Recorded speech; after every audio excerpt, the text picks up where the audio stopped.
मुस्कान जल्दी जबलपुर आ पापा, तनुज को मुकुल ने मार दिया है पापा, तनुज को मुकुल ने मार दिया है, मुकुल ने मार दिया है। आज हम आपको सुनाने जा रहे हैं एक ऐसी सनसनीखेज कहानी जिसने रिश्तों की मर्यादा को तार तार कर दिया। एक ऐसा अपराध जिसने एक परिवार को पल भर में उजाड़ दिया।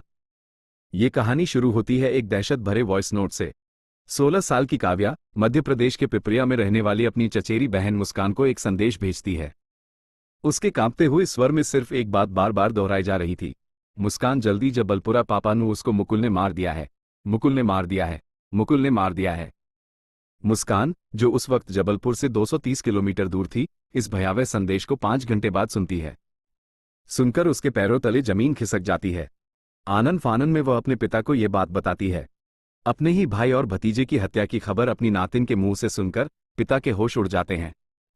दूरी इतनी थी कि चाहकर भी वे तुरंत जबलपुर नहीं पहुंच सकते थे। इसलिए उन्होंने जबलपुर में रहने वाले अपने रिश्तेदारों को फोन कर इस अनहोनी की सूचना दी। लगभग 3 बजे Jabalpur police railway millennium colony में काव्या के घर पहुंचती है। अंदर का मंजर खौफनाक था। काव्या के पिता का शव पॉलिथीन में लिपटा हुआ किचन में पड़ा था।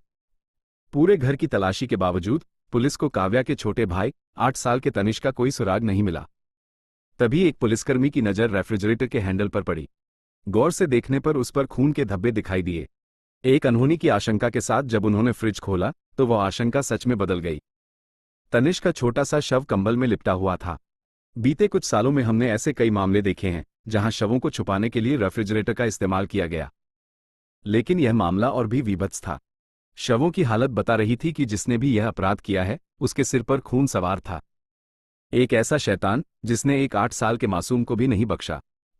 घर में पिता और उसके मासूम बेटे की लाशें मिलने से पूरे परिवार में कोहराम मच गया। अभी मां को गुजरे 1 साल भी नहीं हुआ था और अब परिवार के 2 और सदस्य हमेशा के लिए चले गए थे। लेकिन सबसे बड़ा सवाल यह था कि अपने पिता और भाई की खबर देने वाली काव्या आखिर कहाँ है। अपने वॉइस नोट में काव्या ने मुकुल नाम के एक शख्स का जिक्र किया था और उसे खूनी बताया था। आखिर यह मुकुल कौन था? पुलिस ने जब इस नाम की पड़ताल शुरू की तो पता चला कि 20 साल का मुकुल उसी मोहल्ले में रहता था। उसे राजकुमार की बेटी काव्या के अपहरण और बलात्कार की रिपोर्ट के आधार पर पहले ही पॉक्सो एक्ट के तहत गिरफ्तार कर जेल भेजा जा चुका था। ये घटना 6 महीने पहले सितंबर 2023 की थी, जब काव्या सिर्फ 15 साल की थी। अगर मुकुल जेल में था तो फिर काव्या ने उसका नाम क्यों लिया? अब पुलिस के सामने पहला सवाल यह था कि कहीं काव्या के साथ कोई अनहोनी तो नहीं हो गई। पुलिस ने घर के आसपास लगे सभी सीसीटीवी कैमरों की फुटेज खंगालनी शुरू की, और जो फुटेज मिली वो किसी को भी हैरान कर देने वाली थी। घटना के दिन दोपहर 12:30 बजे मुकुल अपनी स्कूटी से कॉलोनी के बाहर निकलता हुआ दिखाई दिया, और उसके कुछ ही सेकंड बाद काव्या भी बाहर जाती हुई दिखाई दी। इस फुटेज ने कई सवाल खड़े कर दिए थे। पहला, मुकुल अगर जेल में था तो फिर बाहर कैसे आया? दूसरा, काव्या मुकुल के पीछे पीछे क्यों गई जबकि मुकुल पर काव्या के अपहरण और बलात्कार का केस दर्ज था? इन सवालों के जवाब के लिए पुलिस ने जब मुकुल की केस हिस्ट्री निकाली तो एक चौंकाने वाला राज खुला। मुकुल और काव्या रिश्ते में थे।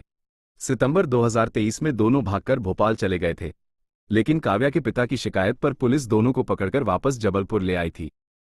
काव्या के नाराज पिता ने मुकुल को पॉक्सो एक्ट के तहत जेल भिजवा दिया था।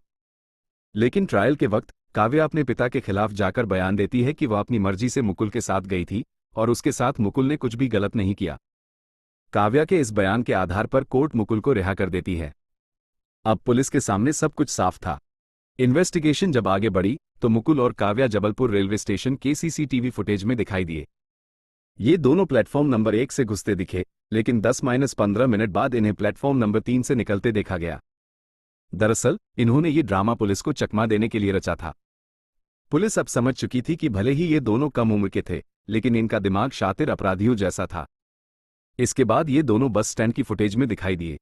जांच करने पर पता चला कि ये कटनी जाने वाली बस पर चढ़े थे, लेकिन ये इतने शातिर थे कि महज 90 किलोमीटर की दूरी तय करने के लिए इन्होंने कई बसें बदली थी। पुलिस की टीम जब तक कटनी पहुंची ये लोग वहां से भी जा चुके थे, लेकिन कहां, इसका कोई पता नहीं चल पा रहा था। दोनों के मोबाइल नंबर सर्विलांस पर लगे होने के बावजूद उनकी सटीक लोकेशन नहीं मिल पा रही थी, क्योंकि वे इंटरनेट के लिए पब्लिक वाईफाई का इस्तेमाल कर रहे थे। पब्लिक वाईफाई का इस्तेमाल करके वे कॉल करते या जैसे ही अपना इंटरनेट ऑन करते तो सूचना उस पब्लिक वाईफाई के डोमेन की चली जाती थी, न कि उनके मोबाइल फोन की। किसी भी तरह का डिजिटल फुटप्रिंट पुलिस के हाथ नहीं लग पा रहा था। उधर काव्या के पिता और भाई की पोस्टमार्टम रिपोर्ट आ गई थी। पिता के सिर पर किसी भारी हथियार से 10 बार वार किया गया था, जिससे उनका स्कल बुरी तरह डैमेज हो गया था। वहीं तनिष्क के सिर पर 6 वार किए गए थे और उसे कंबल में लपेटकर फ्रिज में रख दिया गया था। लेकिन रिगर मॉर्टिस से पता चला था कि तनिष्क की मौत तुरंत नहीं हुई थी। उसने रेफ्रिजरेटर के अंदर दम तोड़ा था। पुलिस को पास के इलाके की एक और सीसीटीवी फुटेज मिली, जिसमें मुकुल 15 मार्च की सुबह 3 बजे हाथ में ग्लव्स पहने घूम रहा था। इसी फुटेज में वह हाथ में पॉलीथीन और बैग लेकर काव्या के घर जाते हुए दिखाई दिया। पुलिस ने खुलासा किया कि मुकुल पॉलीथीन में गैस कटर और हथियार लेकर गया था।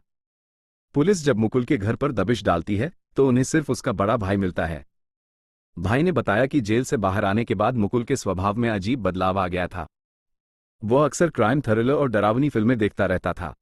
घर की तलाशी लेने पर पता चला कि मुकुल अपनी सारी मार्कशीट्स और सर्टिफिकेट्स लेकर चला गया था। यानी ये प्लानिंग उसने पहले ही कर रखी थी। आखिरकार पुलिस को एक महत्वपूर्ण सुराग मिलता है। काव्या एक रेस्टोरेंट में पेटीएम से पेमेंट करती है।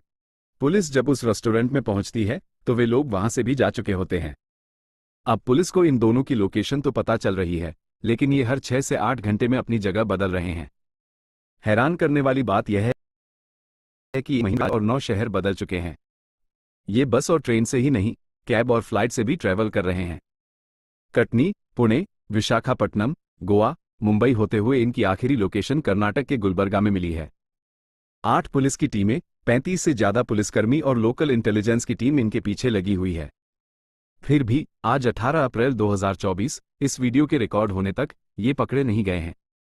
इस केस से जुड़े कुछ ऐसे सवाल सामने आए हैं जिनका जवाब सिर्फ काव्या और मुकुल ही दे सकते हैं। पहला, अगर काव्या मुकुल के साथ मिली हुई है तो काव्या दरवाजा खोलकर मुकुल को घर के अंदर ला सकती थी, तो फिर मुकुल ने गैस कटर से पीछे का दरवाजा क्यों काटा? दूसरा और सबसे महत्वपूर्ण सवाल, ऑटोप्सी रिपोर्ट के अनुसार हत्या का समय तड़के सुबह बताया गया है। वहीं काव्या ने अपनी बहन को सुबह 8:30 बजे मैसेज भेजा है, जबकि ये दोनों दोपहर 12:30 बजे कॉलोनी से बाहर जाते हुए सीसीटीवी कैमरे में दिखाई दिए हैं। घर में मिले चाय के 2 कप और झूठे बर्तनों से पुलिस को पता चला कि ये दोनों आराम से खाना खाकर गए हैं। यानी वे हत्या करने के बाद 4 घंटे तक घर पर ही थे।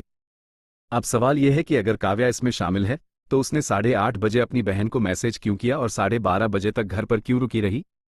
तो क्या काव्या ने मुकुल से छुपकर यह मैसेज किया था? क्या वो मुकुल के दबाव में है, या फिर यह भी उनके प्लान का हिस्सा है?